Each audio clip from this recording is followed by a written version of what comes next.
الحمد لله الذي جعل الشمس والقمر بحسبان والنجم والشجر يسجدان وفضل زمانا على زمان كما فضل مكانا على مكان وإنسانا على إنسان وأشهد أن لا إله إلا الله وحده لا شريك له ونشهد أن سيدنا وسندنا وحبيب قلوب ربنا ومولانا محمدا عبده ورسوله صلى الله تعالى عليه وعلى آله وصحابه وبارك وسلم تسليما كثيرا أما بعد فقد قال الله تبارك وتعالى في كلامه المجيد والفرقان الحميد أعوذ بالله من الشيطان الرجيم بسم الله الرحمن الرحيم إن الله يأمركم أن تؤدوا الأمانة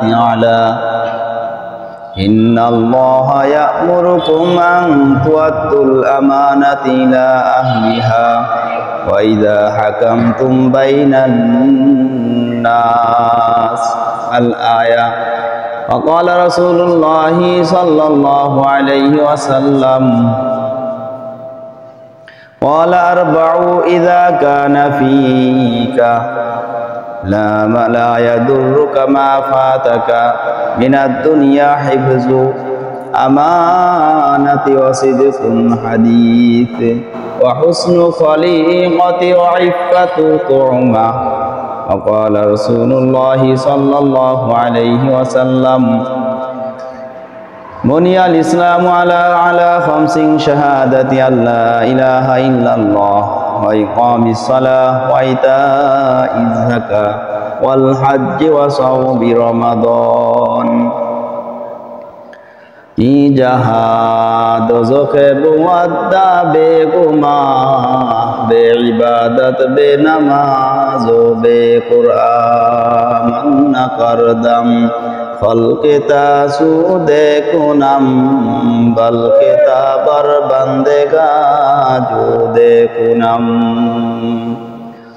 या अय्युहल्लज़ीना आमनू सल्लु अलैहि वसल्लिमू तस्लीमा अल्लाहुम्मा सल्लि अला सय्यिदिना व नबिय्यिना व शफीइना व हबीबिना व मौलाना मुहम्मद सल्लल्लाहु अलैहि व अला आलिहि व सहाबिहि व बारक व सल्लम अल्हम्दुलिल्लाह।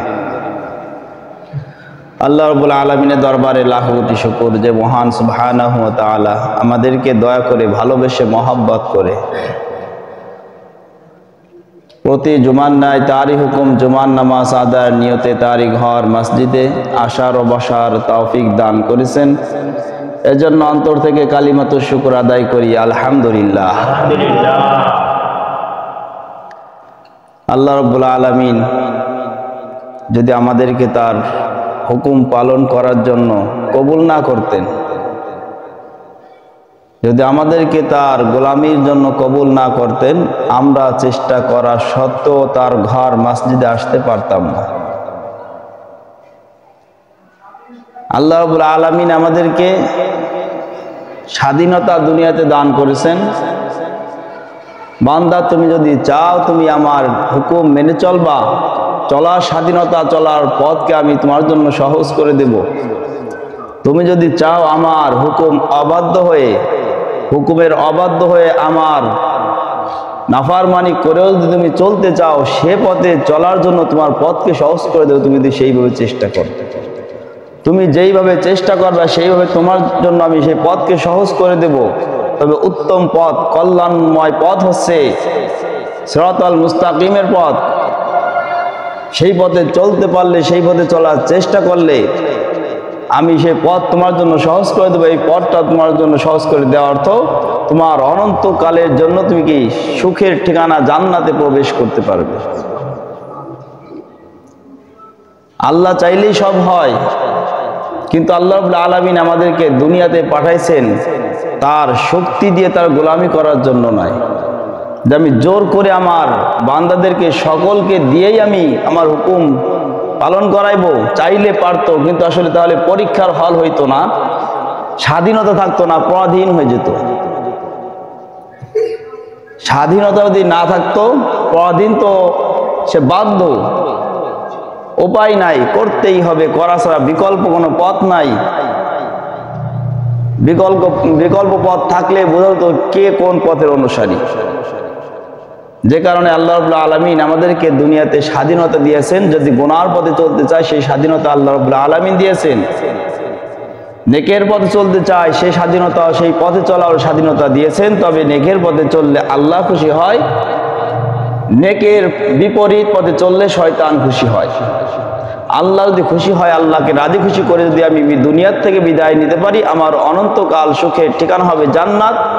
যদি আমি আল্লাহর হুকুম অবাধ্য হয়ে শয়তানের অনুসরণ করে শয়তানকে সন্তুষ্ট করে যদি আমি বিনা তওবায় মারা যাই, তাই আমার মৃত্যুর পর আমার জন্য তিরস্কার স্থান হচ্ছে জাহান্নাম। তাহলে আল্লাহ জোর করে চাইলেও যারা নামাজে আসতে পারে নাই, আসে না, তাদেরকে যদি আল্লাহ রাব্বুল আলামিন চাইতেন যে এদেরকে দিও আমি আমার গোলামি করাইবো, সেটাও পারতেন, তাহলে সেখানে আর স্বাধীনতা থাকতো না। এজন্য আল্লাহ রাব্বুল আলামিন আমাদেরকে, আমরা চেষ্টা করছি, চেষ্টার বদৌলতে আল্লাহ রাব্বুল আলামিন আমাদেরকে আসার তৌফিক দান করেছে। এটাই বড় খুশি যে আল্লাহ রাব্বুল আলামিন যে কবুল করছেন। চেষ্টা করাটা খুশি কোনো কিছু নাই, চেষ্টা করাটা হচ্ছে দায়িত্ব, আসতে পারাটা হচ্ছে সফলতা, যেটা আল্লাহর হাতে। আসতে পারাটা আমার আপনার ভাগ্যে, আমার আপনার ক্ষমতা দিয়ে নয়, আসতে পারাটা হচ্ছে আল্লাহর অনুগ্রহ, আল্লাহর দয়া। এজন্য আসতে পেরেছি আল্লাহর দয়ায়, আল্লাহর মায়ায়। এটাই আমাদের জন্য সৌভাগ্য যে আল্লাহ রাব্বুল আলামিন আমাদেরকে তার গোলামির জন্য কবুল করেছে। আর যাদেরকে কবুল করে নাই, তারা কি শয়তানের বাহিনী হয়ে বিপদগামী, বিপদের পথে সম্মুখীন, বিপদের পথ অতিক্রম করতেছে। যতক্ষণ না সেও তার সঠিক পথের সন্ধান না করবে, সঠিক পথে চলার জন্য চেষ্টা সাধনা না করবে, ততদিন তাকেও কি সে ওই ভ্রান্ত পথে চলতে হবে।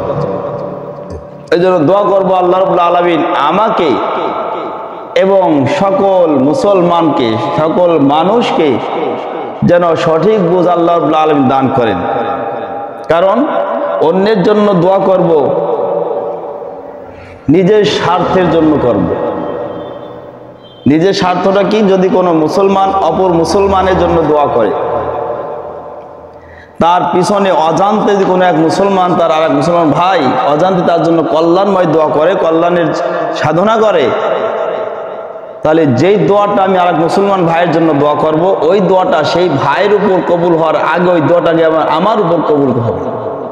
আমার জন্য ওই দোয়াটা আল্লাহ রাব্বুল আলামিন আগে কবুল করবেন, সেই ফজিলত আমাকে দান করবেন, তারপরে যার জন্য দোয়া করছি সে ওটা ফজিলত লাভ করতে পারবে।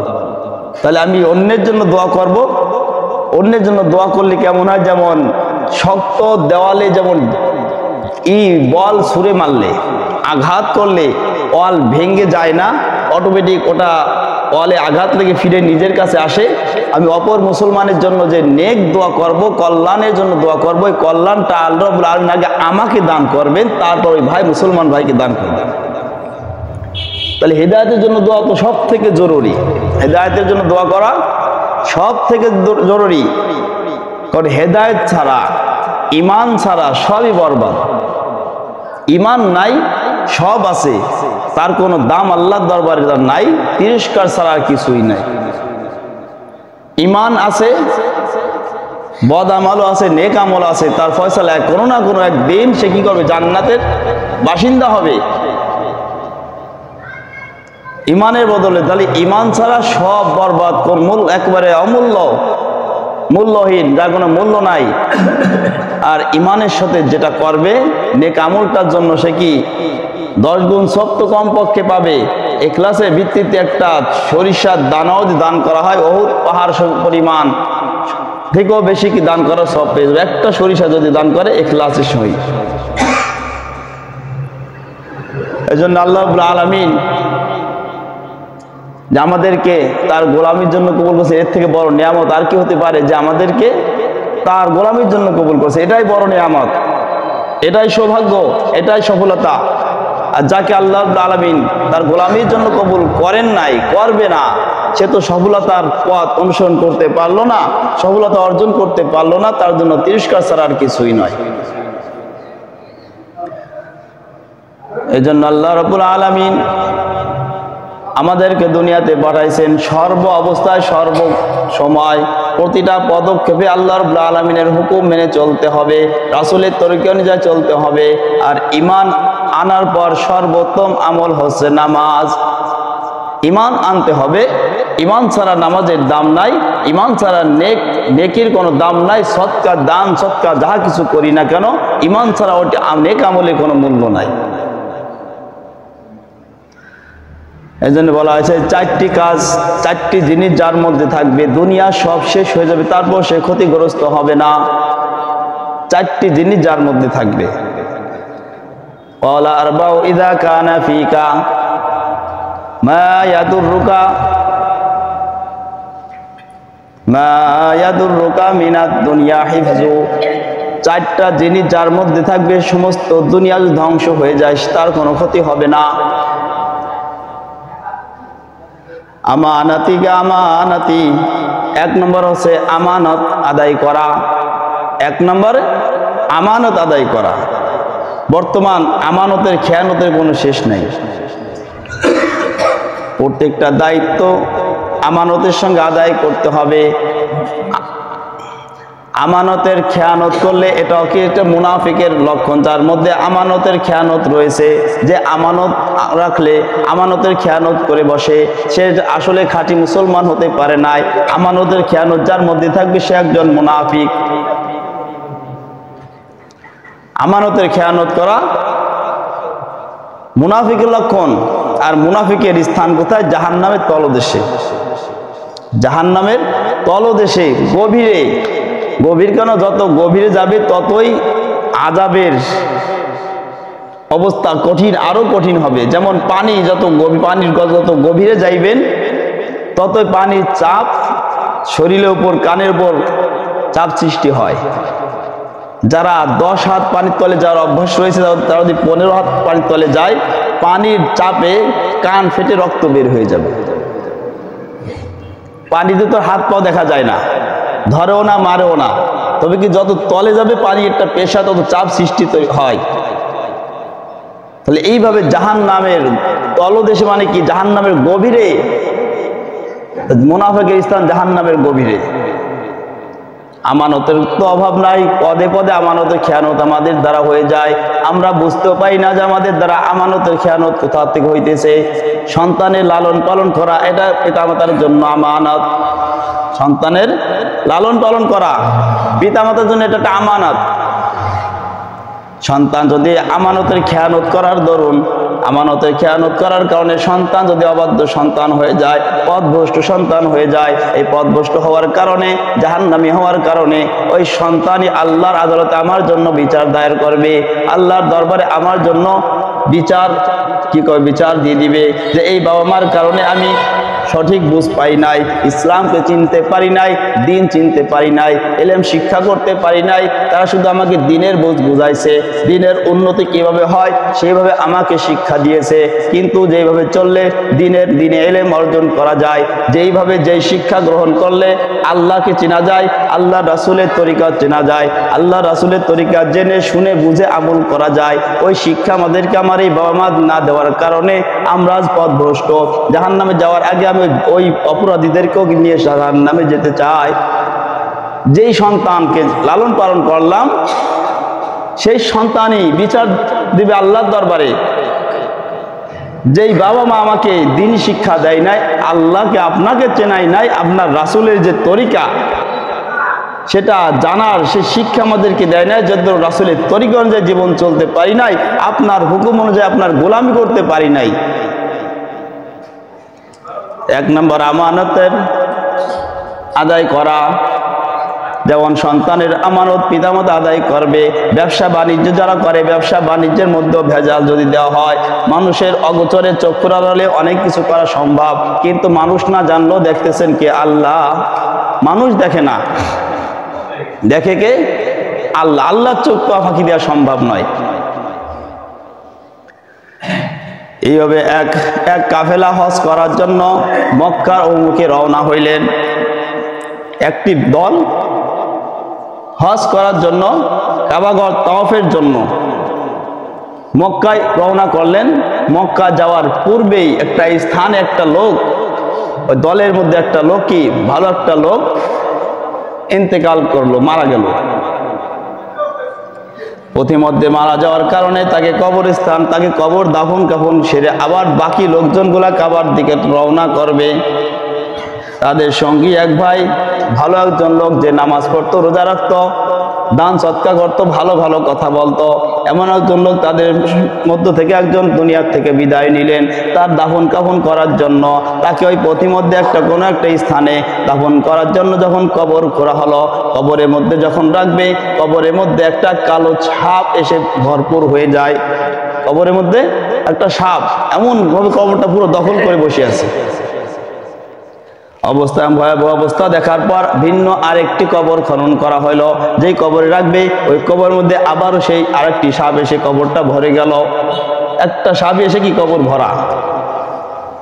পুনরায় আরেকটি কবর খোঁড়া হলো, সেই কবরের মধ্যেও যখন রাখবে, আবার একটি কালো সাপ এসে কবরটা ভরপুর হয়ে গেল। বারংবার এমন হওয়ার পর চিন্তা করলো, এত তিনটা কবর খুললাম, একাধিক কবর খুললাম, প্রত্যেকটা কবরের মধ্যে একই অবস্থা, একই ঘটনা। ব্যাপার কি? সকলে ফিরে যায়। ফিরে গিয়ে আল্লাহ রাসূলের সাহাবী হযরত আব্বাস রাদিয়াল্লাহু তাআলা আনহুর নিকট গেল, ব্যাপারটা খুলে বলল, আমাদের এক সঙ্গী ভাই, আমরা একসঙ্গে কাবা ঘর তাওয়াফের জন্য, হজের জন্য আমরা রওনা করলাম। অগ্রসর হওয়ার পর পথে একটি স্থানে যাওয়ার পর সে আমার এক ভাই মৃত্যুবরণ করলো। তাকে দাফন করার জন্য একটা নয় একাধিক কবর খুললাম, একাধিক কবরের মধ্যে একই ঘটনা ঘটলো। হযরত আব্বাস রাদিয়াল্লাহু তাআলা আনহু বললেন, তোমাদের ভাই কেমন ছিল? বলছে, আমাদের ভাই তো আমরা যতটা জানি, সে খুব একজন ভালো একজন মানুষ, ঠিক মতো নামাজ পড়তো, রোজা রাখতো, ভালো কথা বলতো, মানুষকে ভালো ভালো উপদেশ দিত, তার তো কোনো খারাপ কোনো দিক দেখি না, কিন্তু এমন কেন দুর্ঘটনা? বলছে, এর জন্য যদি তুমি সারা দুনিয়া যদি কবর খনন করা হয়, সব কবরগুলা কি ভরপুর হয়ে যাবে। অর্থাৎ ওই অবস্থায় তাকে দাফন করা হোক। ওই অবস্থায় তাকে দাফন করার পর তার বাড়িতে ফিরে গিয়ে তার স্ত্রীর কাছে, তার পরিবারের কাছে গিয়ে প্রশ্ন করা হলো তার ব্যাপারে জানার জন্য, যেহেতু একজন ভালো একজন মানুষ, যে নামাজ রোজা কোনো নেক কাজ ছাড়তো না, ভালো ভালো মানুষকে উপদেশ দিত, তার মৃত্যুর পর এমন কেন দুর্ঘটনা? কারণ দুনিয়ার মানুষের কাছে ফাঁকি দিতে পারলেও স্বামী তার স্ত্রীর চোখে ফাঁকি দেওয়া কি খুবই কঠিন। কারণ স্বামী কেমন, একমাত্র সার্টিফিকেট স্ত্রী দিতে পারে। দুনিয়ার মধ্যে যত কঠিন জড়ালো শক্তি মানে সার্টিফিকেট হতে পারে, তার মধ্যে শক্তিশালী সার্টিফিকেট একমাত্র স্ত্রী দিতে পারে তার স্বামীর ব্যাপারে। এছাড়া তার যত কর্মী একসাথে কাজ করে, ঘুম থেকে ওঠা পর ঘুমে যাওয়া আগ পর্যন্ত যার সঙ্গে একসঙ্গে কাজ করলো জীবনটা ভর, সে যতটা না চিনবে, স্বামী স্ত্রীর মধ্যে যে একটা গভীর একে অপরকে চেনা জানা, তার থেকে গভীরভাবে কি একে অপরকে চিনতে পারে। কারণ এই তথ্য তাহলে জানতে হলে তার স্ত্রীর কাছে যাওয়া লাগবে, পরিবারের কাছে যাওয়ার প্রয়োজন। এবার ঘটনা জানার জন্য তার পরিবারের কাছে গিয়ে প্রশ্ন করা হলো যে, আমার ভাই এই অবস্থা মৃত্যুবরণ করলো, তুমি তো তার স্ত্রী, তুমি তার পরিবার, এমন কি আমল করতো যে আমলের কারণে এমন ঘটনা ঘটতে পারে? স্ত্রী বলল, আমার স্বামী তো নামাজ কখনো ছাড়ে নাই, রোজা ছাড়ে নাই, দান সৎকার করতো, ভালো ভালো কাজ করতো, কিন্তু একটা অপরাধ তার মধ্যে ছিল। একটা অপরাধ কি? তার মধ্যে একটা অপরাধ হচ্ছে সে ব্যবসার মধ্যে, মালের মধ্যে ভেজাল মিশাইত। এটা কেউ জানতো না, কারণ স্ত্রীর কাছে কেউ কিন্তু গোপন রাখেও না। যাহা কিছু হয় এত লাভ হলো কিভাবে?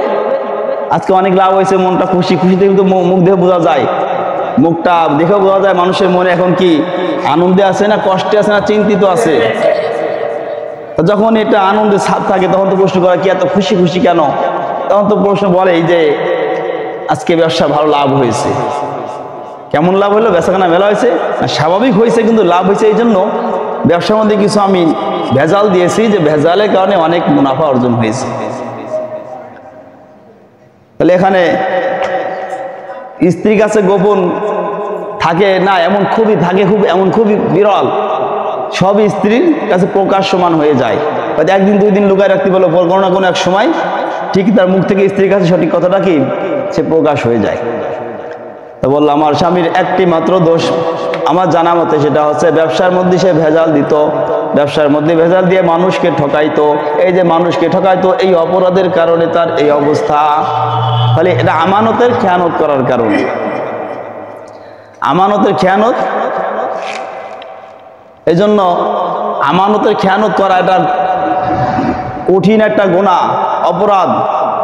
এই অপরাধ থেকে যদি বাঁচতে হবে, এক নম্বর কি, যদি আমার জাহান্নামের কাষ্ট যদি না হতে হয়, জাহান্নামের অধিবাসী থেকে যদি বাঁচতে হয়, আমানতের খেয়ানত করা থেকে আমাকে বিরত থাকতে হবে। চারটি শর্তের মধ্যে একটি কি, যে চারটি কাজ, চারটি জিনিস যার মধ্যে থাকবে সে পৃথিবী ধ্বংস হয়ে সে ধ্বংস হবে না। তার মধ্যে একটা হচ্ছে আমানতদার। যে আমানতদারের কাছে তার মাল পৌঁছে দেওয়া, এটা হচ্ছে আমার দায়িত্ব, যে জিম্মাদারি নেয়। এখন তো এমন অবস্থা, যদি কেউ কোনো কিছুতে আমানত রাখা হয়, একজনের কাছে যদি 1 কোটি টাকার একটা পোটলা রেখে কারোর কাছে জানাইবে না, শুধু যে দিল যে নিল, এই দুই ব্যক্তি ছাড়া কেউ দুনিয়া কোনো মানুষ জানলো না, চলে গেল কোনো একটা জরুরি কাজে, আর যেখানে কাজে গেল সেখান থেকে ফিরে আর আসতে পারলো না। আল্লাহর হুকুম হয়েছে ওখান থেকে আজরাইল এসে তাকে দুনিয়ার থেকে বিদায় ঘন্টা বাজায় দিচ্ছে। পরবর্তী শয়তান এসে যার কাছে রেখেছিল তাকে ধোকা দিয়ে কি করলো, যে এই সম্পদ তো কেউ জানে না, তুই এটা আত্মসাৎ, তোরই তো, তোরে যদি ভালো না বাসতো, তোকে যদি মহব্বত না করতো, তোর কাছে দিয়ে তো, তার সন্তানকে দেয় না, তোকে দিয়েছে কেন? তোকে ভালোবাসে, সন্তান থেকে বেশি ভালোবাসে, এটা তোরই, তুই গোপন রাখ। তুই প্রকাশ করলি তোকে সমাজের লোক তোকে আর রাখতে দেবে না, সব তার ছেলে মেয়েকে দিয়ে দেবে। এইভাবে ধোকা দিয়ে মানুষকে আমানত দায় থেকে খেয়ানত ঘটাই তাকে জাহান্নামী বানাই দিচ্ছে শয়তান, ধোকা দিয়ে বোকায় বানাই দিচ্ছে। আল্লাহ রাব্বুল আলামিন